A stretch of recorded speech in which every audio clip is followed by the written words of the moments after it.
सभी मित्रों को प्रेम प्रणाम। कुछ प्रश्न हैं, बहुत दिनों से कहीं रखे हुए थे तो आज नज़र पड़ी है। और बाहर बड़ी गर्मी है, जैसा भारत में होती है, कड़क धूप है।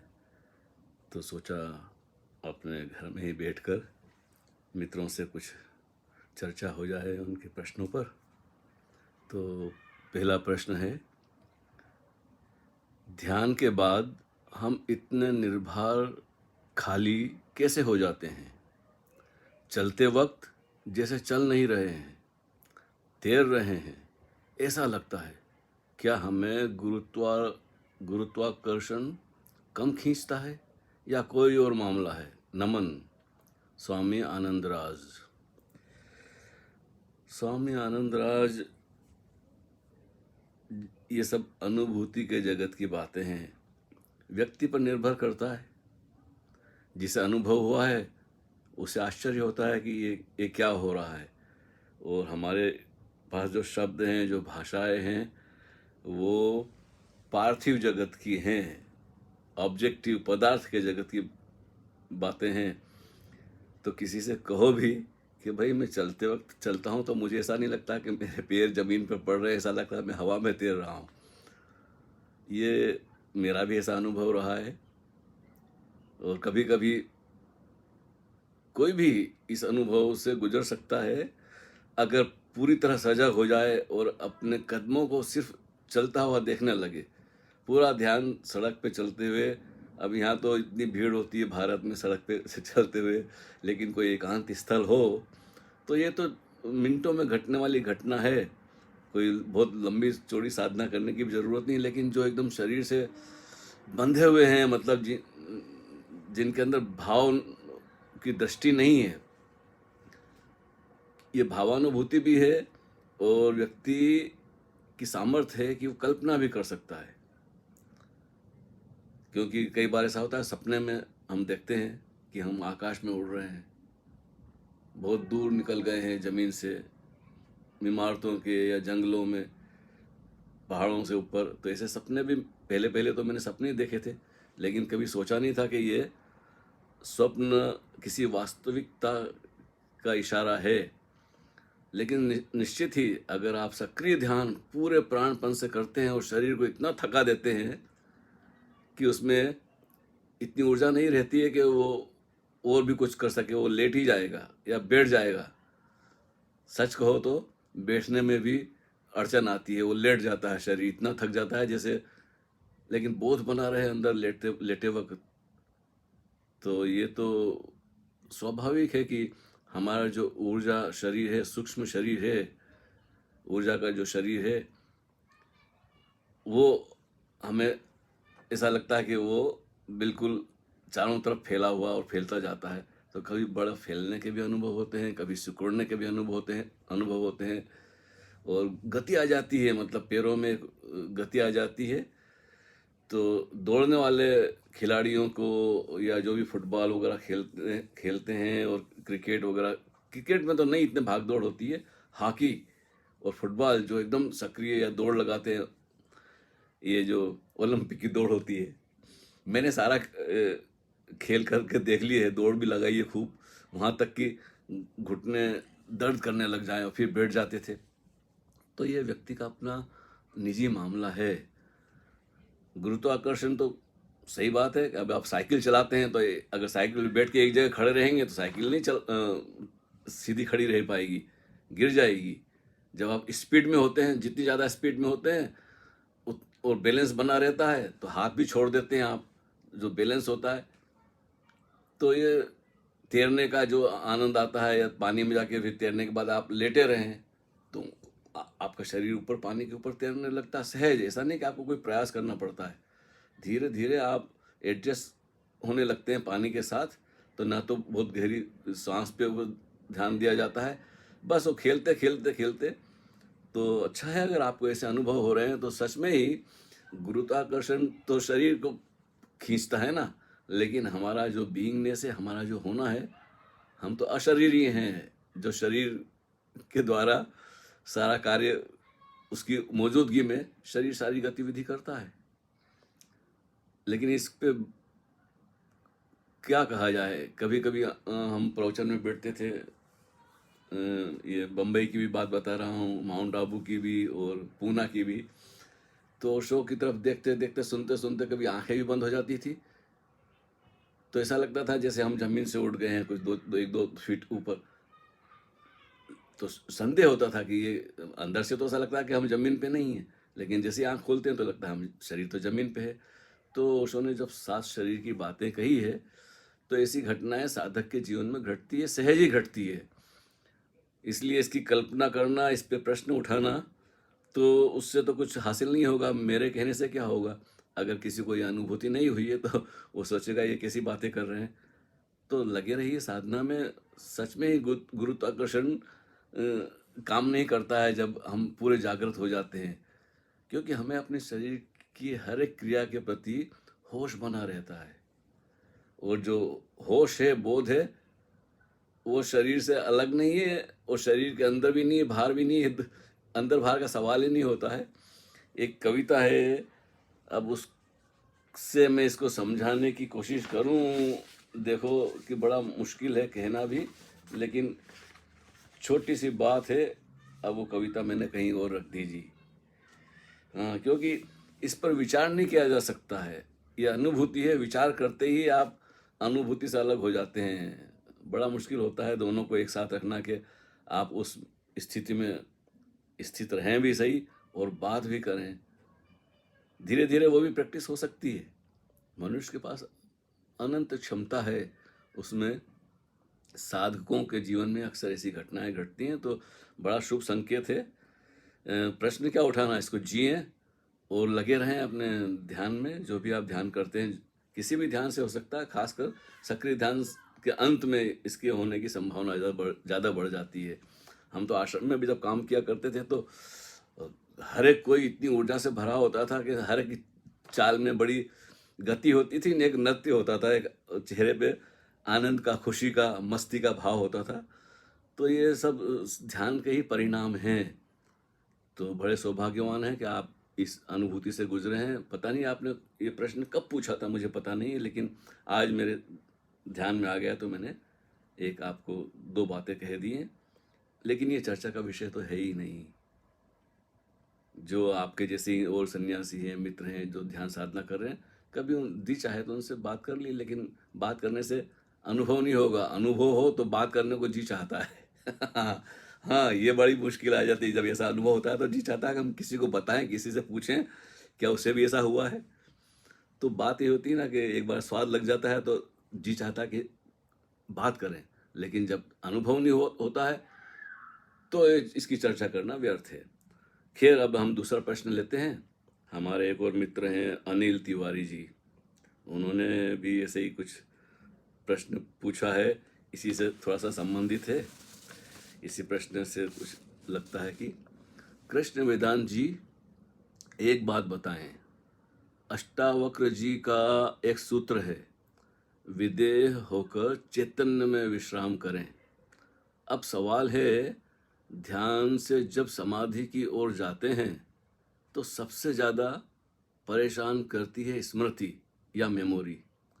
इससे बचने का क्या उपाय है? अनिल तिवारी जी,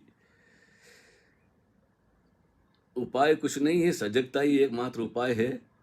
जितने ज़्यादा आप सजग रहेंगे, स्मृति तो अंधेरे की भांति है, एक यांत्रिक प्रक्रिया है और खजाना है बहुत बड़ा। एक विचार के प्रति सोचेंगे तो उससे 10 विचार चले आए साथ, उसके लपेटे में लिपट के आ जाएंगे। तो जब ये अष्टावक्र का वचन जैसा है कि विदेह होकर चैतन्य में विश्राम करें, अब इसमें होकर जो है शब्द मेरी समझ के बाहर है, क्योंकि ये विदेह होने की तो ये भी अनुभूति है। ओशो को आप गौर से देखें या उनके वीडियो भी देखें, जैसे वे धीरे धीरे नमस्कार करते हुए ऐसे और एक एक कदम चलते हुए आके अपनी कुर्सी पे बैठते हैं, फिर उनका पाँव का उठना और फिर उनका हाथ का डोलना, तो आप देखते हैं अंदर एक स्थिरनेस, समग्रता, जो जागृत उनमें उनकी आंखें का झपकना, हर चीज का उनका कागज का उठाना, फिर तो उनका उठने बैठने में भी वो विदेह जो है, जो न कभी आता न कभी जाता, न कभी जागता, न कभी सोता, न उठता, न बैठता, न चलता, वो करता है ही नहीं। वो तो जैसे आकाश जैसा, इसी कहो कि आकाश जैसा तत्व है, तत्व भी क्या कहना चाहिए, वही है। उससे कुछ अलग नहीं है इस ब्रह्मांड में, इस सृष्टि में। वही सब में समाया है, अंदर भीतर बाहर, आजू बाजू, ऊपर नीचे। तो आकाश तत्व हम कह सकते हैं। स्वयंभू जो जिसका कहीं से जन्म नहीं हुआ। तो जब आपके विचार विदा हो जाते हैं तो बस वो चैतन्य मात्र रहता है, वहाँ कहाँ मेमोरी रहती है। ये तो ऐसी बात हो गई कि आप कहेंगे प्रकाश आ जाता है तो फिर अंधकार परेशान करता है। अगर जब प्रकाश आपने बत्ती जला दी है कमरे में, तो अंधकार की कहाँ जगह है परेशान करने की। हाँ, स्मृति, और स्मृति ही हम कहें कि वो उपयोगी भी है, कुछ बातें उपयोगी है। अब कोई परेशान भी हो सकता है, कोई उनको सजग होकर स्मृति को देख भी सकता है, लेकिन आप उसके ऊपर स्मृति पर ध्यान न दें, अपनी सजगता के साथ एक हो जाए ना, तो कोई अड़चन नहीं है। लेकिन हजार बार हम भूल जाते हैं, सजगता से ध्यान स्मृति पे, शब्दों पे चला जाता है, विचारों पे चला जाता है। ये बिल्कुल स्वाभाविक है, लेकिन दूसरा इसमें कोई हस्तक्षेप कर ही नहीं सकता। ये तो अंदर ही गहरी प्यास हो, और हजार बार फेल होंगे, हजार क्या लाखों बार भूल जाएंगे, लेकिन लगे रहें तो ऐसे पलछिन 1-2 सेकंड, आधा मिनट भी बड़ी बात है। शुरू में तो सेकंड के मामला होता है, लेकिन धीरे धीरे हर छोटे काम के प्रति हम सजग होने लगते हैं, छोटी छोटी चीज़ों में भी सजगता आने लगती है। तो ये बिल्कुल व्यक्तिगत और निजी मामला है, परेशान होने की ज़रूरत नहीं है, क्योंकि स्मृति की तो आदत है। जानने वाले जो हैं वो कहते हैं कि जी जन्मों जन्मों से हम विचार से ही जुड़े हैं, कुछ भी देखते हैं तो हमारा देखना भी शुद्ध नहीं होता है। वो सो उदाहरण देते हैं, जब तुम गुलाब के फूल को देखते हो तो सिर्फ देखो, देखना मात्र हो, वहाँ ऐसा मन में ना हो कि ये सुंदर गुलाब है और ये गुलाबी रंग का है, लाल है, सफ़ेद है, या ये सुंदर है या छोटा है या बड़ा है। मतलब कि बच्चे जैसी दृष्टि होनी चाहिए।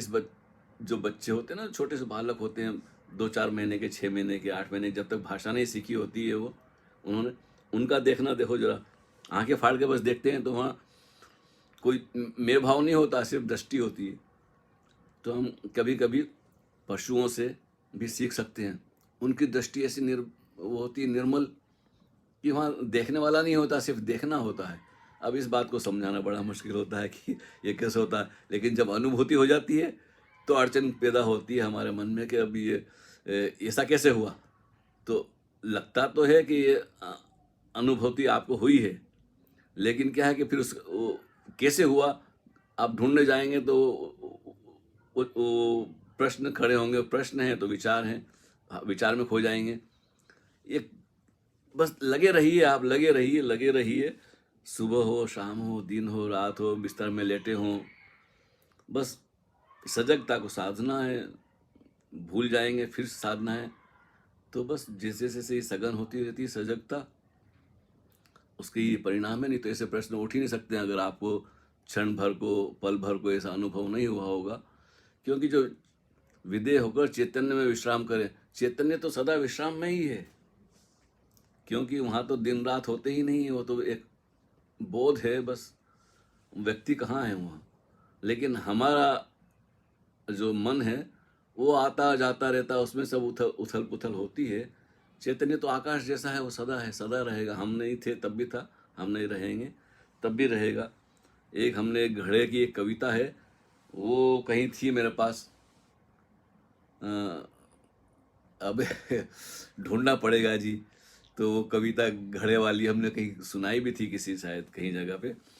तो वो ऐसा है कि हमारा शरीर एक घड़े की भांति ही है, हाँ, विचारों से भरा है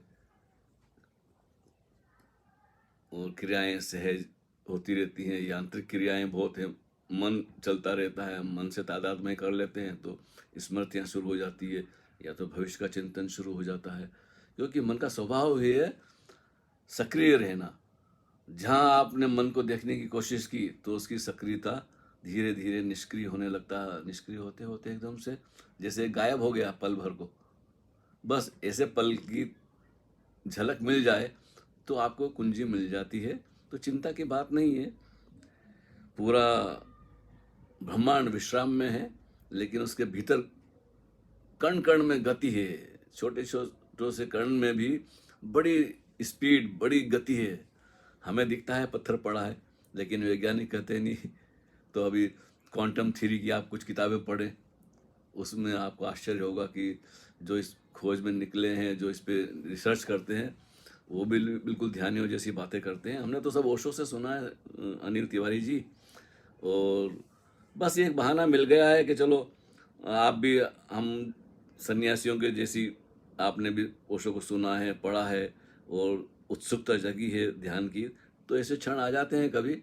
तो परेशान होने की ज़रूरत नहीं, मेमोरी की अपनी उपयोगिता भी है और गैर जरूरी ढंग से सोचने का एक वो यांत्रिक प्रक्रिया भी है।